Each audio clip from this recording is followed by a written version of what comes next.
সুমন, আমাদের এইটায় ঢোকার আগে আমাদের মাথায় রাখতে হবে আজ থেকে 2.5-3 বছর আগে লোকসভায় পাশ হয়ে যাওয়া একটি আইন, যেখানে পরিষ্কারভাবে নজিরবিহীনভাবে কার্যত নির্বাচন কমিশনারকে বা সেই সমতুল্য পদকে আলাদা করে রক্ষা কবচ দেওয়া হয়েছে যে তাদের বিরুদ্ধে কোনো মামলা করা যাবে না কর্মরত অবস্থায় বা অবসর গ্রহণের পরে।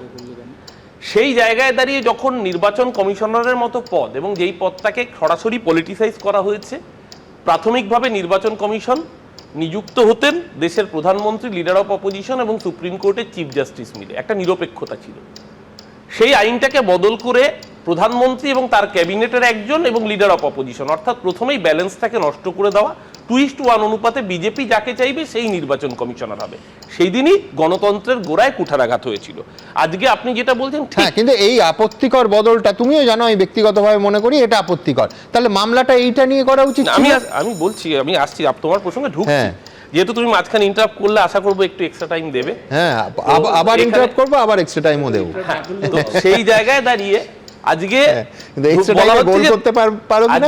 আজকে বলা হচ্ছে যে ধরে নিতেই হবে যে সুষ্ঠু ভোটের জন্য বদলি ব্যাখ্যা দিতে বাধ্য নয় কমিশন, কমিশনের কোনো অসৎ উদ্দেশ্য নেই। কিন্তু ওই অশ্বত্থামাহত ইতিগজের মতো এটা জনস্বার্থ মামলা হতে পারে না, কিন্তু যদি কোনো আধিকারিক মনে করেন তাহলে তিনি মামলা করতে পারবেন। হ্যাঁ, ওই অশ্বত্থামাহত ইতিগজটা। এবার কোন আধিকারিক যিনি কেন্দ্রীয় সরকারের অধীনে কাজ করেন, তাহলে কোন আধিকারিক গিয়ে শতপ্রণোদিত হয়ে তার সাহস নিয়ে মামলা করতে পারবেন আমি জানি না, নিশ্চয়ই ব্যাখ্যা আসবে। কিন্তু প্রচুর আধিকারিক এরকম আছেন।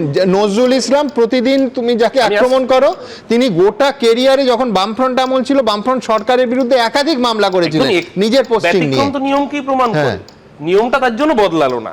দ্বিতীয়ত, আজকে বলা হচ্ছে যে কমিশনের কোনো অসৎ উদ্দেশ্য নেই। ঠিকই তো, এই ধরুন এই যে আন্ডার অ্যাডজুডিকেশন করে 16 লক্ষ মানুষের নাম বাদ হয়ে গেল, সত্যি তো কমিশনের কোনো অসৎ উদ্দেশ্য নেই। এই 16 লাখই রোহিঙ্গা, 16 লাখ রোহিঙ্গা সার্টিফাইড, এখনো পর্যন্ত একজনও রোহিঙ্গা আমরা দেখতে পেলাম না।